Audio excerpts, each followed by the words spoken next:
Hi, welcome to my YouTube channel, HOA Watch. I didn't say a word when the HOA president called 911 on my brother for trespassing. She stood there on the curb with her arms crossed like she'd just caught some neighborhood kids stealing apples. I let her go on about community safety and unauthorized persons on the lake. But when the officer pulled up and started asking questions, I stepped forward and slid my brother's credentials across the hood of the cruiser. His FBI badge gleamed under the streetlights. You could have heard a pin drop. The officer's whole posture changed. My brother didn't even look up. He was too busy making notes for his case file. And in that moment, the smug little empire of the HOA began to crumble under its own stupidity. It hadn't started that way. I wasn't looking for trouble when I moved into the neighborhood. My wife and I had chosen the property for one reason: peace. The house sat at the edge of a lake, surrounded by tall pines that kept the world at bay. It was the kind of place I'd dreamed about as a kid. A quiet retreat where I could fish early in the morning, grill on weekends, and maybe grow old in peace without being hassled. The HOA wasn't even on my radar. I assumed they handled landscaping contracts and maybe sent out newsletters about garage sales. I certainly wasn't looking to get into politics. For a while, it was good. I repaired the old dock that came with the house, planted a little garden, and got used to the rhythm of lake life. My brother would visit sometimes when work allowed, and we'd spend hours on the water, rods in hand, talking about everything and nothing. He never mentioned much about his job. That's just how it was.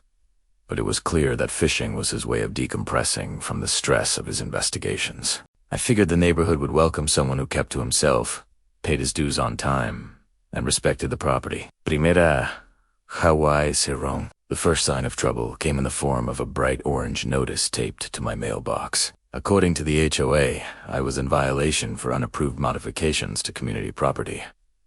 The modification in question? The dock. The same dock that was included in the property deed, maintained by the previous owner, and located entirely within my lot boundaries. I thought it had to be a mistake. I wrote a polite email, attached a copy of my survey, and asked for clarification. The response I got back was curt and vague. Something about maintaining uniform aesthetics and review by the compliance committee. It didn't stop there. Next came a letter warning me that guests needed prior authorization. Before using community resources, which I took to mean the lake, I reminded them that the lakefront was deeded to individual property owners, not managed by the HOA. Silence.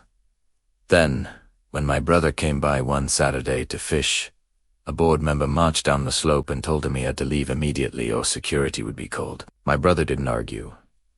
He just shrugged, reeled in his line, and said we'd talk later. I was embarrassed and irritated, but still trying to keep things civil.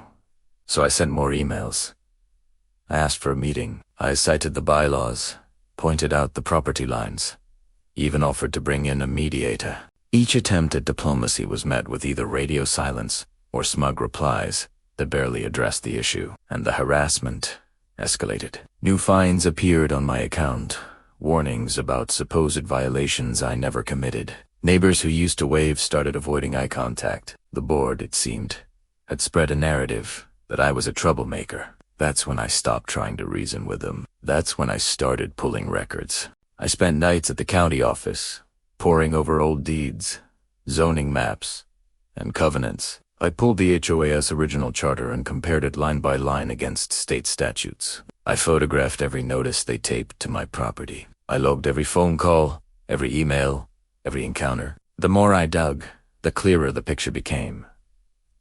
The HOA was overreaching. They had no jurisdiction over the lake, no claim to my dock, no right to dictate who could visit my property. And in their arrogance, they were walking themselves straight into liability. The breaking point came on an unassuming Saturday morning when my brother showed up again. This time, not just to fish, but to check something related to a case he was working. He didn't tell me the details, but he needed to walk the shoreline and take a few notes. Within 20 minutes, the HOA president herself stormed down, phoning and shrieking about trespassing. My brother stayed calm, said nothing, and kept writing. That only enraged her more.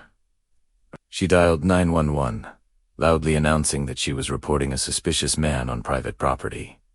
I didn't interfere.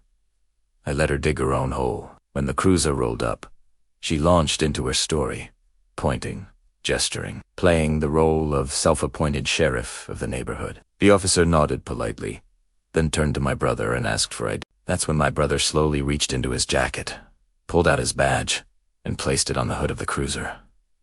Federal Bureau of Investigation. The officer's expression froze, then shifted to a mix of respect and unease. The president's voice cracked mid. The silence that followed was almost painful. The officer cleared his throat and asked my brother a quiet question I didn't catch. My brother gave a short reply, then went back to his notes. The officer turned to the HOA president and told her, in no uncertain terms, to step back and stop interfering. She stammered something about community rights, but the authority in his voice shut her down cold.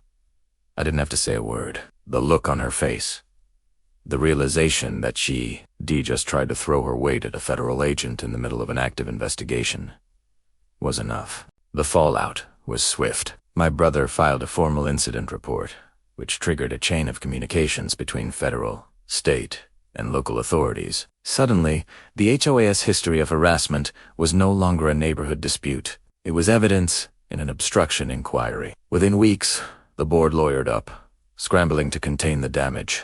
Rumors swirled. Neighbors whispered. By the time the next board meeting rolled around, 2 members had resigned, and the president was facing a lawsuit that threatened to bankrupt her personally. As for me, I kept my head down and let the process run its course. The fines against me evaporated overnight. The threatening letters stopped.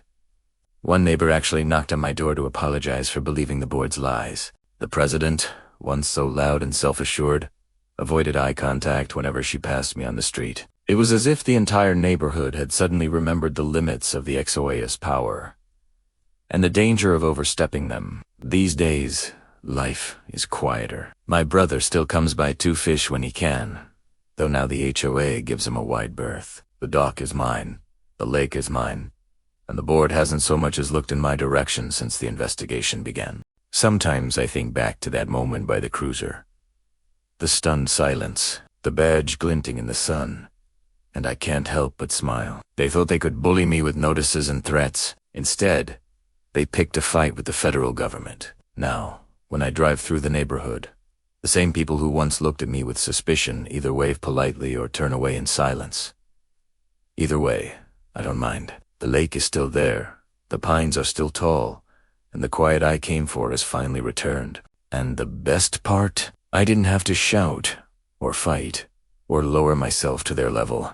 All it took was patience, records, and one very well-timed badge.